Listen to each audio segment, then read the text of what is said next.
If you thought the Moto G85 looks familiar, well, it is. Yep, the G series has leveled up in terms of design. But the real question is the G85 only a looker or is it actually a good phone under Rs 20,000? Let's find that out. Also, at the same time, let's compare it against the OnePlus Nord CE4 Lite. All your burning questions will be answered in this video. Hi, I'm Arshad. You're watching Trakin English, your destination for detailed, incisive gadget reviews. Now, looks-wise, both do look good, but the question is, do you like slim and curvy or do you like flat and boxy? Now, while I really like the design of the Nord CE4 Lite, it's still an all-plastic construction. Motorola's vegan leather option, inspired from its Edge series, of course, is definitely a step up. It's also, like I said, slimmer and lighter, therefore the in-hand feel is also much better. Now, for what it is worth, the black variant of the G85 doesn't have vegan leather. It actually uses PMMA. Now, with respect to the ports and buttons, it's very similar on both, except for one advantage on the CE4 Lite, and that is the inclusion of the headphone jack, which I'm sure that most fellow audiophiles will prefer, of course. That apart, the Nord CE4 Lite also has better IP protection. So what you get is IP54 rating compared to IP52 on the G85.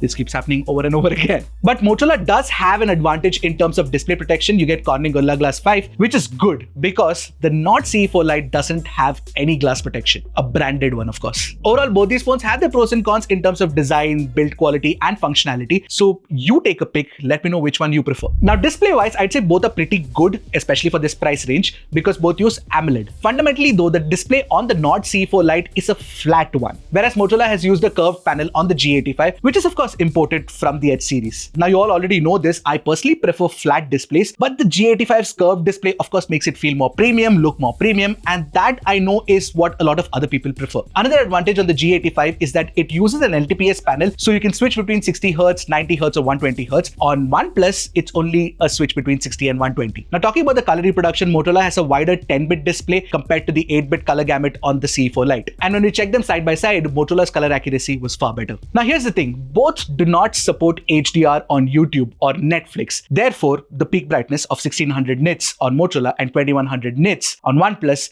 is pointless because where are you going to use those nits? However, in regular usage, when you take it outdoors, we noticed that OnePlus did get brighter than Motorola. On the other hand, stereo speakers on the G85 sound better, primarily because they do get Dolby Atmos support, also gently tuned better. Take a listen to it for yourself. Let me know what you guys think.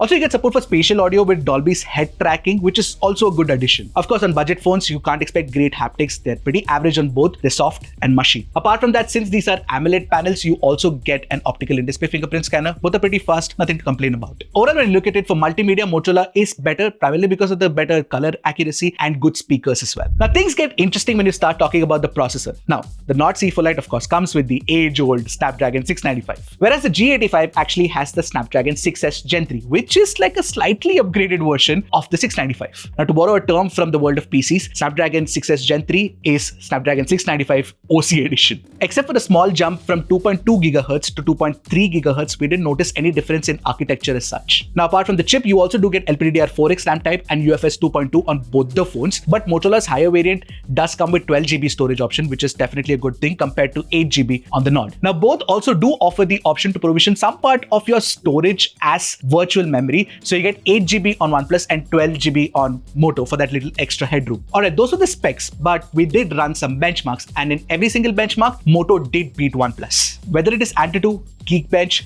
3D Mark, or even CPU throttle, Moto performed better than OnePlus. But of course, I must mention it is a tiny little margin between the two. Now, both these phones are definitely not meant for gaming. You know that, I know that. But if you want to game, then you can run BGMI at 40 FPS and Call of Duty at 60 FPS. Now, battery life is something that is definitely better on the Nord CE4 Lite because you get a larger 5500 mAh battery compared to 5000 mAh on the G85. The G85's battery is good, but Nord is just better. That apart, OnePlus also gives you faster charging speeds with the 80-watt charger inside the box. Moto tops out at 33 watts. Now, we did also test the network performance because because these are 5G phones and both perform well on both Jio and Airtel. But Moto does offer a wider 5G coverage with support for more 5G bands and support for 4x4 MIMO as well. Oh, one thing I must definitely mention is that both these phones do not come with NFC support, which is a bit of a letdown because in this day and age when everybody is Google Paying and tapping stuff, NFC would have been handy. Now, software on both these phones is of course Android 14, but with Hello UI on Motorola and Oxygen OS on OnePlus. And Hello UI is objectively, and of course subjectively as well, a cleaner, more premium experience compared to Oxygen OS. Not like Oxygen OS is bad, but let me explain. For example, when we tested it out, the G85's animations were better than the Nord C4 Lites. And you get way more useful features too. You have Moto Secure, Family Space, Moto Unplugged, and even Smart Connect, which by the way is something I didn't expect. I expected it to be only on the Edge series phones. For Motorola to give Smart Connect at this price range, good job. Now with Smart Connect, what you can actually do is connect your Motorola phone to a PC to transfer files, mirror your phone's display, and even use your phone as a webcam and much more. Also, one more thing I must mention is that Nord C4 Lite does come with a bunch of pre-installed apps. There's Agoda, Myntra, Candy Crush, Bubble Pop, and a few more. Now Moto also does have a couple of apps pre-installed, but it's LinkedIn and Adobe Scan. So in general, you also get a cleaner install with fewer bloatware apps. Now with respect to OS updates, you get 2 years of OS update promise. So basically you can go up till Android 16 on both the phones. But Motorola is promising 4 years of security updates compared to 3 years on the Nord C4 Lite. Now we'll have to wait and watch how the updates come through. Alright, time to talk about the cameras. The primary camera on both the phones is the Sony Lite 600 sensor. The secondary on Motorola is the 8MP ultra-wide with autofocus with which you can actually shoot macro as well. Whereas on OnePlus, it's a 2MP depth sensor. The selfie camera is also a 32MP unit on Motorola compared to 16MP on OnePlus. Now talking about the primary camera performance, details captured by both the phones are nearly identical. It's not surprising considering both use the same sensor. But when it comes to accurate color reproduction, Moto does it better. Even the HDR processing is better on Moto with better control over the shadows and the highlights, and that's the case even when a human subject is present. Also, we took a few portrait shots. The processing looks better on Moto, whether it's the colors or the cutout, it's actually better than OnePlus. But OnePlus lets you take 2x portraits, which is not possible on Moto, but Moto does offer you a tilt shift option, which could be useful for some, and that is not available on OnePlus. What I was really impressed with on Moto is the skin tone reproduction and the details when you're actually shooting friends and family. It is definitely better than OnePlus. Even in low lights, Moto's algorithm manages to capture more details and lower noise levels compared to OnePlus. And like I said, the 8MP ultra-wide angle camera gives you a wider field of view for ultra-wide shots, and you can actually go close to a subject and take macros as well. Now talking about selfies, Moto is the clear winner here, whether it is the skin tones or the details. Now even while clicking HDR samples, the processing is much better than the Nord C4 Lite. OnePlus still has that same red skin problem in selfies. And as for selfie portraits, again, Moto does edge cutout and